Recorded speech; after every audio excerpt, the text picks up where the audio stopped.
సత్యసాయి జిల్లాలో మరోసారి ఉగ్రవాదుల కలకలం రేగింది. ఇద్దరు ఉగ్రవాద సానుభూతి పరులను ధర్మవరం పోలీసులు అరెస్ట్ చేశారు. నిందితులు మహారాష్ట్రకు చెందిన తౌఫిక్ షేక్ అస్లాం, ఉత్తరప్రదేశ్కి చెందిన సజ్జద్ హుస్సేన్గా గుర్తించారు. ఇటీవల ధర్మవరంలో పట్టుబడ్డ నూర్ మొహమ్మద్ ఇచ్చిన సమాచారం ఆధారంగా వీరిద్దరిని పోలీసులు అరెస్ట్ చేశారు.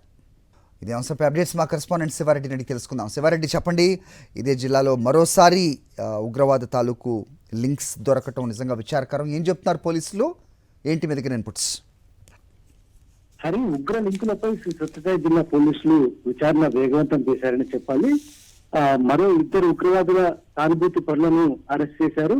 వారిని రహస్య ప్రాంతంలో విచారిస్తున్న పరిస్థితి కనిపిస్తోంది. మహారాష్ట్రకు చెందిన తౌఫిక్ షేక్ అస్లాం, అదేవిధంగా ఉత్తరప్రదేశ్ రాష్ట్రానికి చెందిన సజ్జద్ హుస్సేన్లను పోలీసులు అదుపు తీసుకున్నట్లు సమాచారం వస్తోంది. వాస్తవానికి కొన్ని రోజుల కిందట ధర్మవరంలో ఒక హోటల్లో పనిచేస్తున్న ఉగ్రవాదుల సానుభూతి పరుడు, అదేవిధంగా వివిధ ఉగ్రవాద సంస్థలతో నేరుగా సంబంధాలుండి వాట్సాప్ గ్రూపుల్లో యాక్టివ్ గా ఉన్న నూర్ మహమ్మద్ ను ఇప్పటికే అరెస్ట్ చేశారు. ఆయన ఇచ్చిన సమాచారం ఆధారంగా, ఎందుకంటే కస్టడీలో తీసుకున్నారు, విచారణ చేశారు.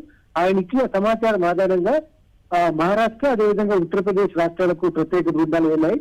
అక్కడ ఇద్దరిని అరెస్ట్ చేసి నిన్న రాత్రి శ్రీ సత్యసాయి జిల్లా పుట్టపర్తికి తీసుకొచ్చారు.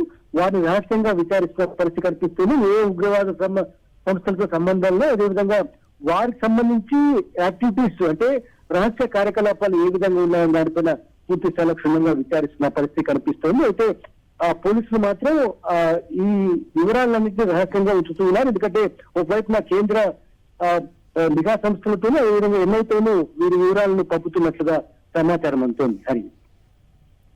All right, Sivareddy, thanks for the inputs.